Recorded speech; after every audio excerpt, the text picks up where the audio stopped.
may be seated. Morning, ladies and gentlemen. Welcome to the Washington Supreme Court for oral argument on Tuesday, March 24th, 2009. Case number one is in re the estate of Jeanette L. Borghi, deceased. Ms. Smith, you have 13 minutes for opening. Mr. Ricketts, you'll have 20 minutes for argument. And Ms. Smith, you'll have rebuttal. You may proceed. Thank you, Your Honor. May it please the Court, Catherine Smith, representing the petitioner's successor, personal representative of the estate of Jeanette Borghi. Just a little bit. I'm sorry. I'm having trouble hearing this. Okay. Is that better? Yes, much better. Okay. The facts in this case are undisputed, and it raises the issue of whether this Court should adopt a community titling presumption. That presumption being that when title is taken to property in which one of the spouses had some interest prior to marriage, and title is taken as husband and wife, whether there should be a presumption that the property is community property.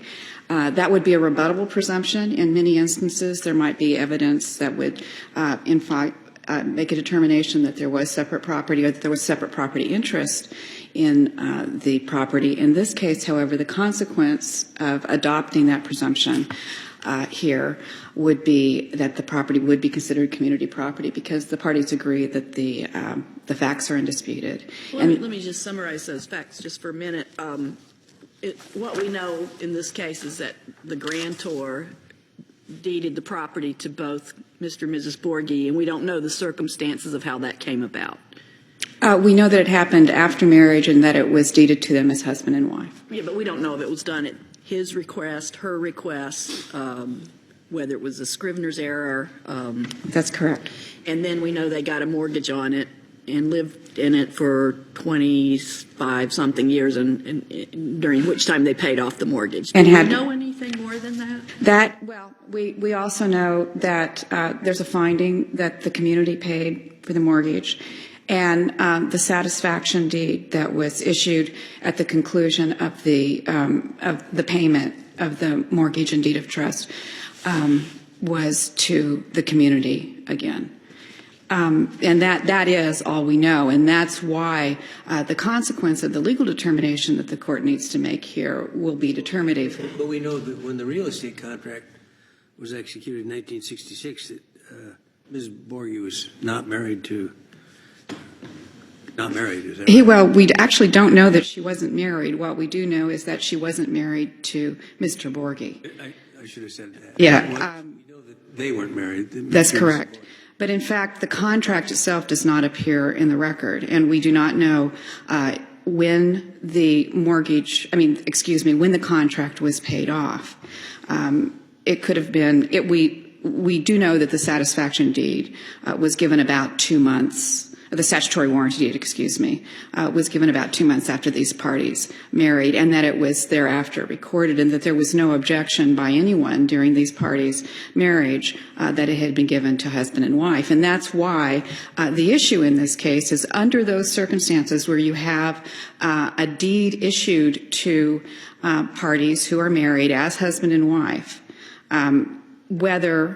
who has the burden of proof, essentially approving what the nature of the property is. Well, Counsel, can I ask you about the presumption that you're proposing that, and I noticed in your supplemental brief you stated in the context of a real estate contract that when the fulfillment deed is issued in the names of both spouses, that the presumption would arise. Yes. Notwithstanding that, well, I guess here's my question. What do we do with the other presumption that we know applies, that at the inception of title rule, that when the real estate contract was executed without Mr. Borghi's involvement, by Mrs. Borghi, so that the property was acquired as her separate property, there is already a presumption that it retains that character unless there's clear and convincing evidence of a transmutation of separate property to community property. How does the presumption you're proposing interplay with the already existing presumption that would put the burden on Mr. Borghi to show a change in character? Well, this is an evidentiary presumption that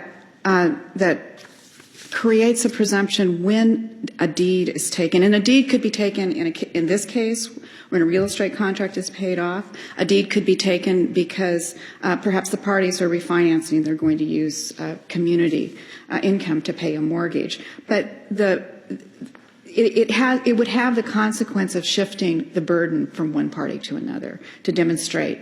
And in fact, it's consistent with the presumption that occurs with regard to all deeds, because there is a presumption that a deed does what it says it's doing, which is that it gives title to the individuals who are listed on the deed in the interest or in the status that is established. We've said for so long I can't even list the cases that title is irrelevant to determining community or separate property status. Well, in fact, there are a whole string of other cases saying that it's not. And for instance, when a spouse deeds property from one spouse to another, separate property from one spouse to the other. The act is presumed to be a gift, right? The act of that voluntary transfer by one spouse into the name of the other spouse. I mean, wouldn't you agree that's the act and not the face of the deed that creates the gift? And accepting and recording a deed to husband and wife should create a presumption that it was intended to be what act of the spouses was involved here? I don't see any signature of the Borghis on the fulfillment deed. It's only from Cedarview. They recorded the deed. They then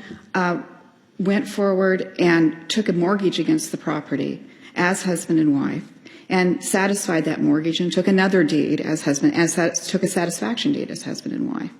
And all of those acts did involve them accepting those deeds and recording them and issuing title in those as husband and wife. They didn't issue the title, though, I guess is my point. There's no signature of the Borghis on a deed that you're relying on.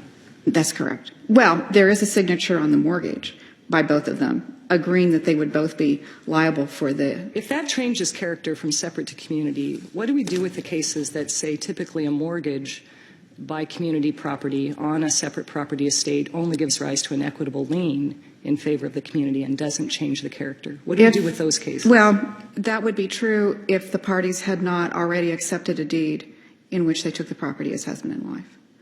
And that's if property was held as separate property and the parties took a mortgage on it together, they would have an equitable lien on the property. And there's some question as to whether they would also, well, I think under Chumbley they would probably also accede to the increase in value that occurred during the pendency of the mortgage if the property increased in value.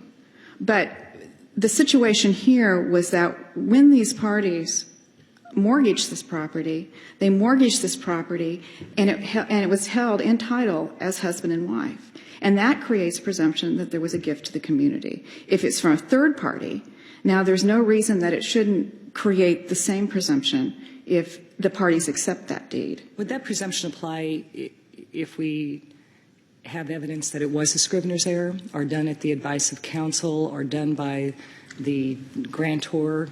Would the presumption still apply? That would be evidence that could rebut the presumption. The real issue here is what do you do with a record like this where we have property that is held as husband and wife? Does that create a presumption of community property or not? And in order to be consistent with the presumptions that we create with regard to all types of deeds and who they recite the property is being held by, you should adopt the presumption that you have for separate to separate deeds, that you have for all other deeds from any third party to a third party, that deed establishes what title was intended to be. And that should also be the case here.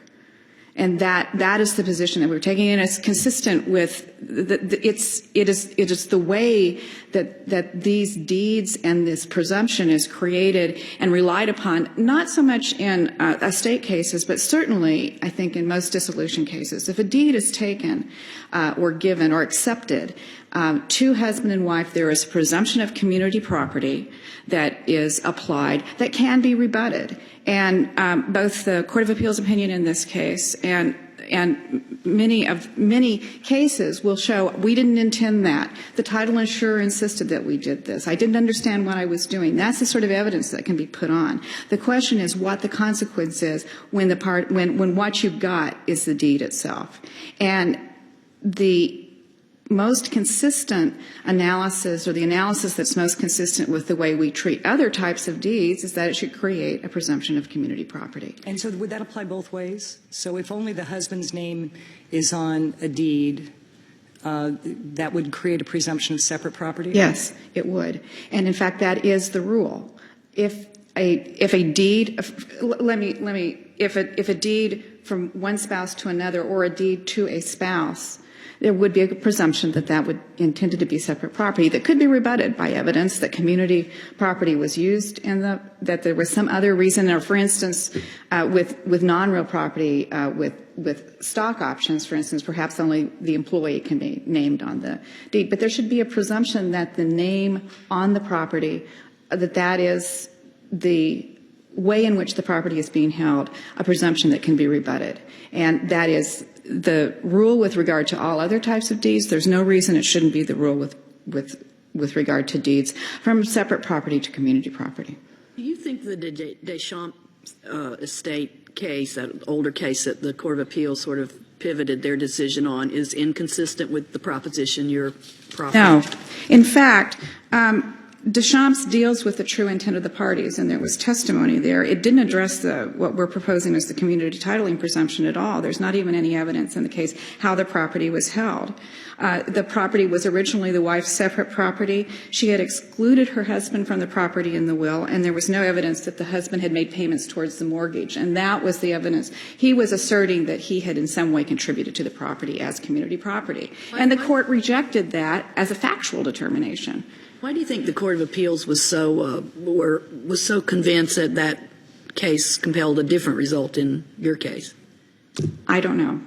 I truly don't. And in fact, it wasn't cited by any of the parties. As we set out in our petition for review, it's only been cited twice in the last 60 years, and one of the cases that it was cited in was Heard, which is used and is repeatedly used at the trial and appellate court levels for precisely the presumption that we're proposing here. Well, Counsel, can I ask you about the Heard presumption, then? Because you describe Heard as creating a titling presumption.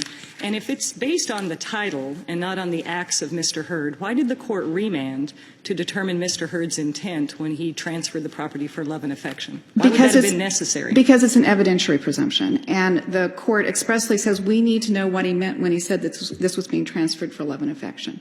Did he intend it as a gift? And because the court had presumed precisely what's being argued here, which was, well, it came from separate property, it must be separate property, and therefore it was separate property regardless of the fact that the parties had, that a deed had been issued to the parties, and again, the husband in that case, did not issue the deed. Well, it wasn't the evidence, though. I mean, I'm reading even the way they describe the presumption that they rest on in Heard, and the court says when he, by his voluntary act, transfer the deed. I mean, he wrote an instrument saying it was it a quit claim? Actually, Your Honor, it was a deed from the third party back to the parties. It was not a deed from the husband. Where was the love and affection phrase used then? That was with regard to he testified that he would often in deeds use the term love and affection because there were other properties at issue in that case. But the particular property that in which the presumption was announced was one in which the deed was from third parties back to the husband and wife. It was the husband had taken a deed back. The person to whom he had sold property was unable to fulfill the deed, and so they transferred the property back to husband and wife. But what I guess I'm looking at is, I mean, he never had a deed. He had a vendor's interest. Correct. Right? He just had cash, basically. That's right. So he bought this property. But the testimony that the court seems to focus on is that Mr. Heard testified that he chose to have the Guames Island property placed in Mrs. Heard's name as well for love and consideration. So I guess that's what I'm getting at. Was it really the title, or was it Mr. Heard's action that was the issue that the court was looking at? Well, the court announces a legal presumption, or at least I think that's what they thought they were doing, that required remand because the court had used the other presumption, which is that if it's separate property, it remains separate property in making its determination. And so the court remanded for a determination, a factual determination of what it meant when he said that. Unless the court has further questions. Thank you, Ms. Smith. Mr. Ricketts?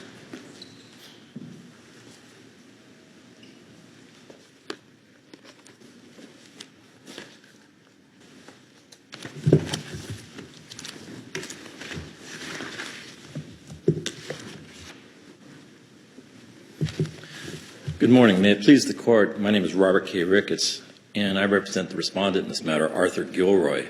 And we ask that you affirm the decision of the Court of Appeals. It was the right decision, and there is no compelling reason to overrule Deschamps in this matter. As counsel stated, the facts are not in dispute, as sparse as they are. Mrs. Borghi acquired the property as her separate property in 1966. And as the longstanding rule in this state is that the status of property becomes fixed at the date of its purchase or acquisition. So clearly, it was separate property when she married Mr. Borghi, and it continued through after marriage. Is a purchaser's interest in real estate that's acquired by a real estate contract, is that personal property or real property? I'm not sure it makes any difference, but I don't think it makes a difference, but there are in my mind from long ago law school days, that's a personal property interest. The cases of Stokes and v. Pauley and Beam v. Beam indicate that when acquiring property by real estate contract, the ownership of the property becomes fixed as of the date of its acquisition. And there are cases. I'm sorry. Whether it's personal property interest or a real property interest at that point. Right. Is a purchaser's interest? The purchaser's interest becomes fixed as of the date of the acquisition. Again, it's the mortgage rule that becomes. Well, my question was: is that a personal property interest, an interest in personal property, or an interest in real property when you're simply a purchaser under a real estate contract before you've acquired a fulfillment deed? I don't know if that's important to this case. I don't think it's important to this case because previous courts have addressed. And I don't think I know the answer to that. I don't know the answer to that. Excuse me.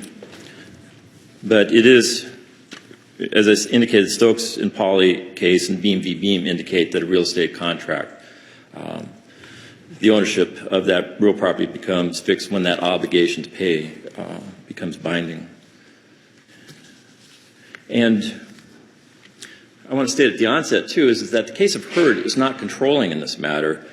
Because Hurd, that interest in the property in Hurd became, it was acquired after the parties were married.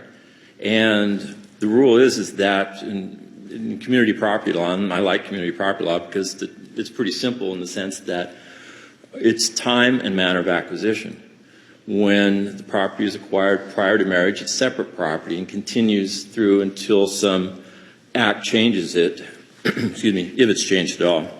Well, what other actions would you expect to see in this case? Ms. Smith said they paid the mortgage out of community funds, accepted the satisfaction deed in both names. What else would be necessary to characterize this property as community property, in your view? Well, there are two ways, predominantly, how separate property could be converted to community property in our state. One is the party executing a quitclaim deed to the community, which is often done when parties refinance, or in those instances, that would be one instance. The other is a simple community property agreement that has a provision that converts separate property to community. So if a party wanted to create community property, those are the tested means of doing that. So the rule that you're proposing would be there'd be a presumption that it is separate property unless there's a separate deed from the spouse who holds it as separate property. I mean, I say that because a lot of people do order their affairs without going to see lawyers. And I mean, in this case, there's no community property agreement, but there's also no deed, no will. And that is the problem because there's no expression of Mrs. Borghi's intent anywhere to be found. In the Deschamps case, there was two witnesses who testified as to what Ms. Deschamps said. And even at the end, Mrs. Deschamps in her will stated, I'll give my husband some other property if he makes no claim in the disputed property. So it was clear from the testimony later that Mrs. Deschamps indicated what her intent was. But here, there's no evidence whatsoever regarding Mrs. Borghi's intent.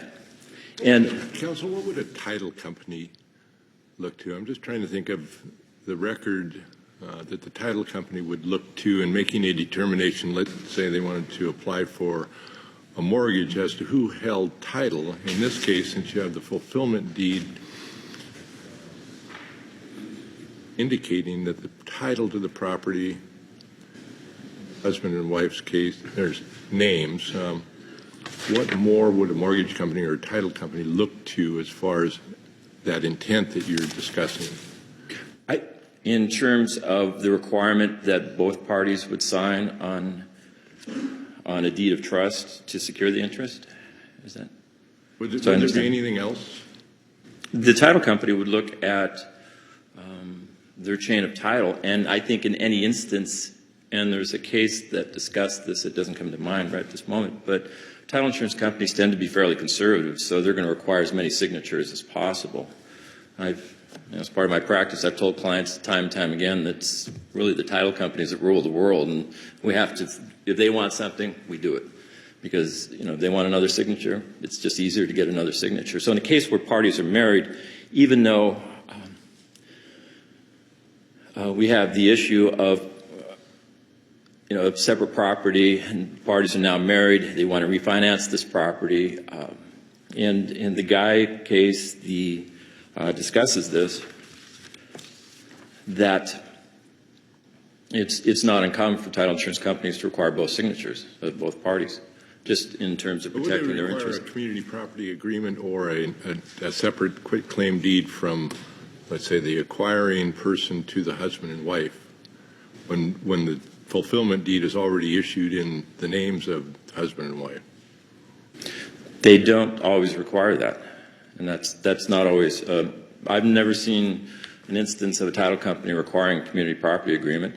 I have seen many instances at time of refinance where a party will quitclaim to the community their separate property to create community property, and those sorts of instances will happen in that regard.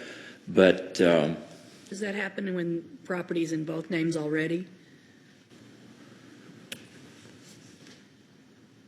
Well, in Borghi, the property, and we have to bear in mind, the property came in this special warranty deed in both names, but under, we don't know whose direction it came. So in an instance like this, I think that the title company would require both party signatures on a mortgage document in order to have this property refinanced. But the law is clear, and I'm not proposing a new rule. I'm just simply asking the court to adopt the rules that are in place, that separate property, once separate, remains that unless there's some positive act that converts that separate property to community property, and in this case, that did not happen. And that is the presumption. Excuse me. In our case, when you say a positive act, you're talking about a positive act of the owner of the separate. That is correct. There has to be some indication of that person's intent, not a passive acquiescence. In this case, the deed was issued by the Cedar View Development Company approximately 3 months after the parties were married. That deed was not recorded until 4 years later. That's another fact that's curious, but doesn't tell us anything other than it's unusual and does not express any intent of any party in how that works. And again, the facts in Heard involved an interest in property that was acquired after the parties were married. So then that creates the presumption of community property. And Mr. Heard, the evidence was clear. He testified that he put the parties, both parties' names on the property as husband and wife for love and consideration, as opposed to love and affection. He testified he did that. The other cases cited by counsel that talk about this community titling proposition also involve property whose interest was acquired after marriage while the parties were married. And then in one instance, there was a husband who used his separate property to purchase separate property in the name of his wife. And that was, and that created this community titling proposition. And as I read the opinion of the court below, I must say I thoroughly enjoyed reading it as it was, adopting the law that we presented in our briefs. And then it got to the discussion of Heard, Champ, and started raising that issue. And of course, I was scratching my head thinking, well, how did we take this turn here, and why is this an issue, and why would they reluctantly affirm? And I went back and I reread footnote 4 in Ken Weber's Washington practice. And after I read it again, the light bulb went off. There was no distinction in that footnote between the facts in Deschamps and the facts in Hurd. In Deschamps, it was separate property. It came into the marriage. It remains its status as separate property. In Hurd, it was property that came into the marriage at the time of the marriage, and then Mr. Hurd conveyed it and community titled it. So Mr. Weber said that he thought that Hurd was improperly decided. The court below said that based upon Hurd, that this case should be, community titling provision should be held in this case. And that, created an interesting point. But again, the fact basis between Hurd and our case is different. So Hurd is not controlling. There's no compelling reason to overrule Deschamps in this matter. If the evidence, and again, the burden is upon the person proposing community property to show by clear and convincing evidence that Ms. Borghi intended to create community property, and there's no evidence whatsoever in that regard. And again, we would ask that you affirm the decision of the Court of Appeals. Well, how about this mortgage? I mean, the community paid the mortgage. And the community enjoyed the benefit of the mortgage. Right. And so, the community received a benefit from the mortgage. They purchased a mobile home and fixed it to the property, and the community lived in the mortgage. The community lived in the mobile home, paid the mortgage, and enjoyed the benefit of the mortgage. But executing that mortgage arguably had the parties, while the mortgage was incurred, had adjudication of rights, a divorce, to that process. Mr. Borghi could have claimed that there was the use of community credit, and he should have an interest in her separate property based upon the use of his community credit to obtain the mortgage. But the mere act of mortgaging the property does not change the underlying character of the property. It still was Mrs. Borghi's separate property. You think it's relevant? We're talking about presumptions, but presumptions can be dispelled, I guess, with evidence to the contrary. Is the mortgage relevant? No, it's not, because the law is that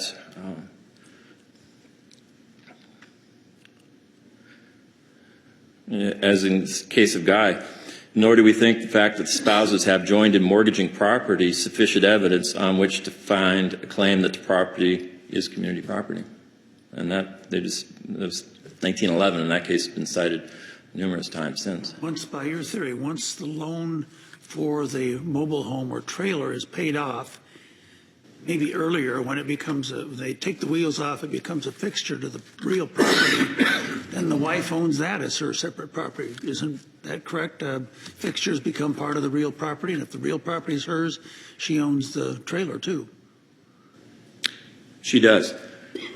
So the husband lives there for 10 years, and the community pays the payments on the trailer as well as, I presume, the taxes on the real property, but she owns, it is all in separate property of the wife. Mm-hmm. When she died, no one made any effort to remove him from the home. I mean, I understand the family dynamic, or although I don't quite understand the family dynamic. We've got one of these intra-family fights here, but no one tried to suggested that he should not continue living there. He lived there for over a year after she died. We don't know that. Well, I thought the record said that he died over a year later, but he did, but the record doesn't state where the parties were residing. Get back to first step. What your argument is really saying is that the property together with the home is separate property of the wife. Yes, there are cases that do state, I'm thinking of In Re Miracle, that where the person who's providing payments is seeking trying to create a community interest in separate property, and of course it's allowed for Some kind of an that. equitable lien, arguing contrary to that the payment of the mortgage by community assets together with actually the payment of the taxes on the underlying real property, I presume, was all done by community. But now we're getting the facts that the court below would have to use. But the Right, and starting that proposition is for you, for your argument, is the wife owns it all.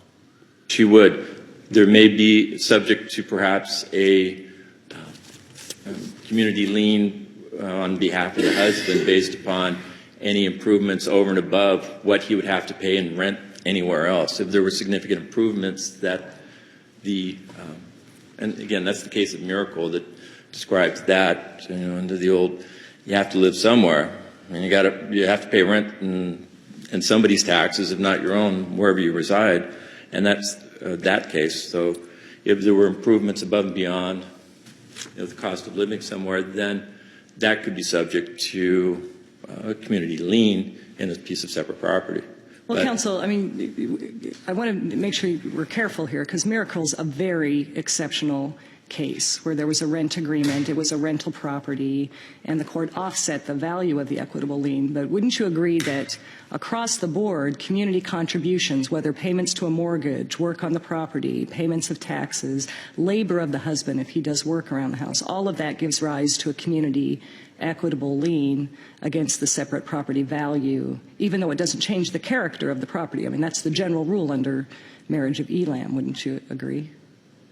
So, I mean, the community's not on the curb, it just doesn't change the character of property, I guess. That is correct. The character of property remains constant unless there's the affirmative, positive, direct act that the law provides for.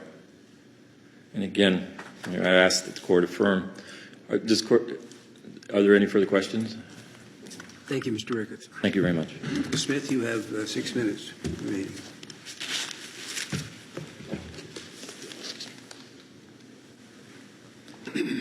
Thank you, Your Honor. Justice Alexander, let me see if I can. My recollection from 30 years ago was Harry Cross told me that there shouldn't be a difference between real estate contracts and deeds of trust or deeds and mortgages, but that there still were vestiges, which I think still occur, and in terms of the meaning personality or realty, and that are in fact demonstrated in this case, because had this been the earlier real estate contract that ended up with the statutory warranty deed, had it been a deed and mortgage, then there would have been a deed in Mrs. Borghi's name. But there was no deed because it was a real estate contract. So the real issue here is, what's the consequence of her accepting this deed after her marriage in the name of both husband and wife? But in 1966, when she entered into this real estate purchase contract, Mr. Borghi wasn't in the picture at that point. That's correct. So whatever interest she acquired in that real estate by virtue of that contract was her separate property, or at least it wasn't community property of this community that had not yet been formed. And when that fulfillment deed when the warranty deed was issued by Cedarview Development Company, and she accepted that deed, she didn't say, hey, wait a minute, this is my separate property. This shouldn't be to husband and wife. She accepted and then recorded a deed. Yes, but is that really, Mr. Ricketts says you have to have some sort of positive act. She acquiesced in the deed going to her and Mr. Borghi, but it wasn't any act of her on her part, was it? Well, in fact, I think it is the act that you take when you purchase property on real estate contract. When you take the deed, at the conclusion of that, you take it in the name that's the real issue here for you, is whether that creates this titling presumption that we're proposing, and that I think is a better way of addressing the separate and community components of property, especially considering the fact that there is a privilege for community property than is what's being proposed as the Deschamps rule, which I don't think is really the Deschamps rule.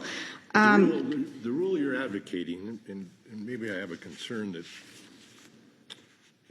is unwarranted, would apply if we change the facts just a little bit and just say all we had was the real estate contract and the fulfillment deed, and it was accepted, the fulfillment deed, the day after they married, it would create this presumption of community interest. Yes, it would. That would be the rule you're advocating. That is the rule I'm advocating. But I don't think you actually have to go that far to affirm the trial court in this case, because in fact you have additional evidence, and that is the consequence of the mortgage. Now, the Guy case is being cited here for the fact that the mortgage alone is not sufficient to change the status of property. Guy gets cited a lot.